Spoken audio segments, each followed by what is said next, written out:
بسم اللہ الرحمن الرحیم۔ دنیا ہمیشہ سے دو طاقتوں کے درمیان میدان جنگ رہی ہے، حق اور باطل، نور اور ظلمت، ایمان اور فریب۔ جب فریب اپنی انتہا کو پہنچتا ہے تب اللہ تعالیٰ اپنی نشانیوں سے اہل ایمان کے دلوں کو منور کر دیتا ہے۔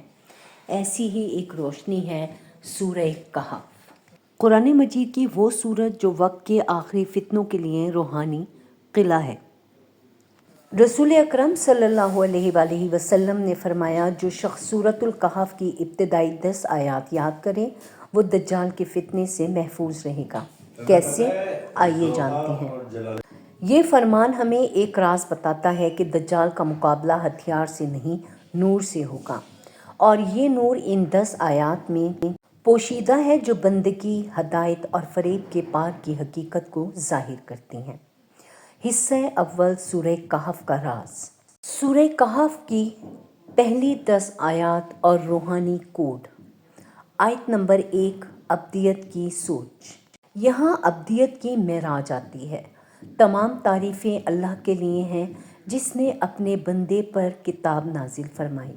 یہاں سب سے پہلا لفظ ہے الحمد، یعنی تمام تعریفیں، تمام خوبیاں، تمام صفات اللہ تعالیٰ کے لیے ہیں۔ اور پھر فرمایا علی عبدہ، اپنے بندے پر۔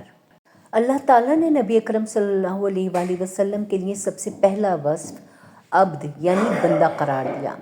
گویا جو خود کو اللہ کا بندہ سمجھتا ہے وہی حقیقت میں آزاد ہے، اور جو بندگی بھول جاتا ہے وہ دجال کے نظام غلامی میں داخل ہو جاتا ہے۔ یہ پہلی آیت ہی اعلان جنگ ہے۔ فریب دجال بندگی سے انکار ہے اور قرآن مجید بندگی میں آزادی کا علمبردار ہے۔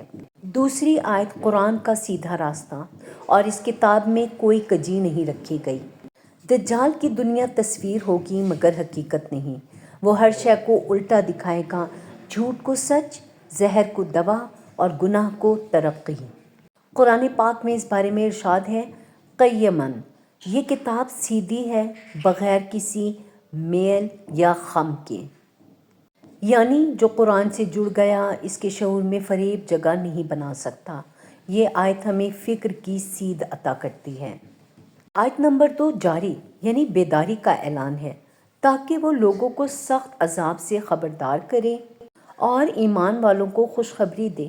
یہ 2 پیغامات رکھتی ہے، انذار یعنی خبردار کرنا اور بشارت خوشخبری دینا۔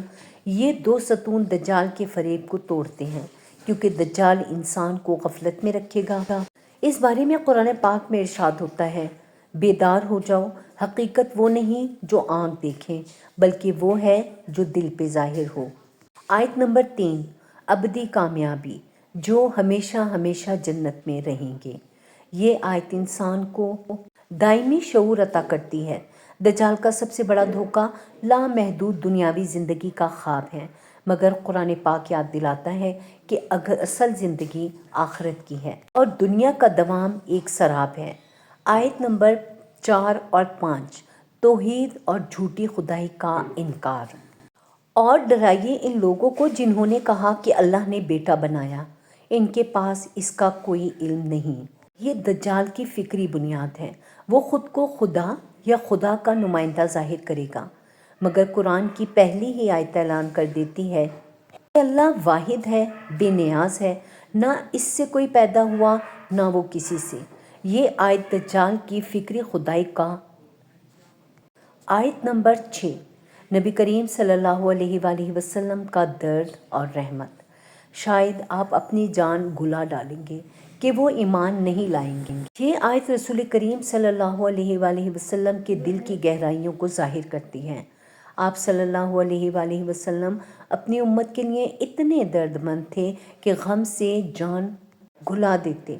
یہ آیت ہمیں بتاتی ہے کہ محبت اور درد مندی دجال کے فریب کا زہر توڑ دیتی ہے، کیونکہ دجال کا نظام خود پرستی پر قائم ہے اور قرآن کا نظام رحمت پر۔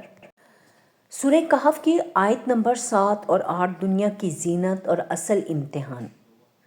ترجمہ ہے، ہم نے زمین کو اس کی زینت بنایا تاکہ آزمائیں کہ کون بہتر عمل کرتا ہے، اور ہم اسے ایک دن بنجر بنا دیں گے۔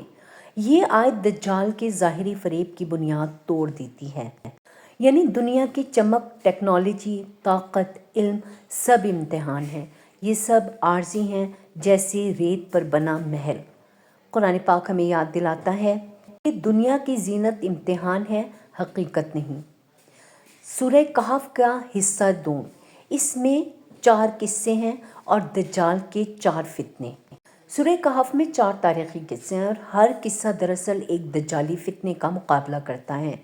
یہ قصے صرف تاریخ نہیں بلکہ مستقبل کے آئینہ دار ہیں۔ نمبر 1، اصحاب کہف، دین کے فتنے سے نجات۔ یہ چند نوجوان تھے جنہوں نے باطل بادشاہ کے ظلم سے بچنے کے لیے غار میں پناہ لی۔ انہوں نے کہا، اے ہمارے رب، ہمیں اپنی طرف سے رحمت عطا فرما اور ہمارے معاملے میں درست راہ پیدا کر۔ یہ دجال کے دین کے فتنے کا توڑ ہے۔ جب حق چھپ جائے اور باطل غالب ہو تو ایمان والے اپنے دلوں کو غار ایمان میں محفوظ کرتے ہیں۔ غار دراصل علامت ہے اندرونی پناہ، جہاں ایمان بیرونی فریب سے بچا رہتا ہے۔ نمبر 2، 2 باغوں والا مال و دولت کے فتنے کا توڑ۔ دوسرے قصے میں یہ شخص دولت اور باغوں میں ڈوبا ہوا تھا۔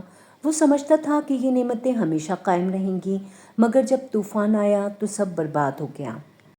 تو یوں یہ دجال کے مالی فریب کا اشارہ ہے۔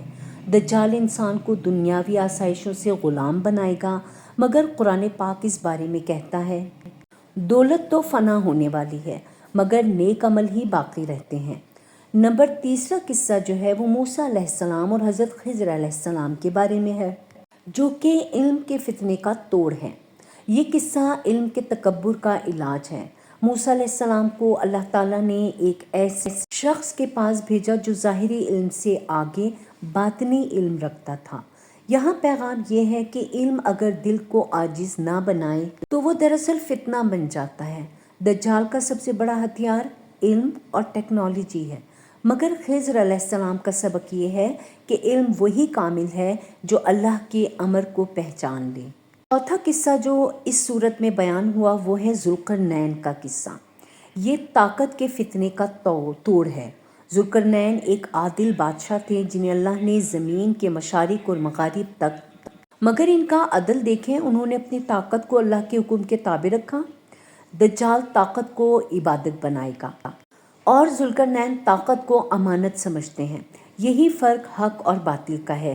4 فتنے اور ان کے قرآنی علاج۔ سورہ کہف کس طرح ان فتنوں کو ڈی کوڈ کرتا ہے؟ دین کا فتنہ، اصحاب کہف کا واقعہ، ایمان اور صبر، مال کا فتنہ، 2 باغوں والے زہد اور شکر کا قصہ، علم کا فتنہ اگر ہے تو موسیٰ اور خضر علیہ السلام کا قصہ، تواضع اور بصیرت اور طاقت کا اگر فتنہ ہے تو ذوالقرنین، عدل اور بندگی کا قصہ۔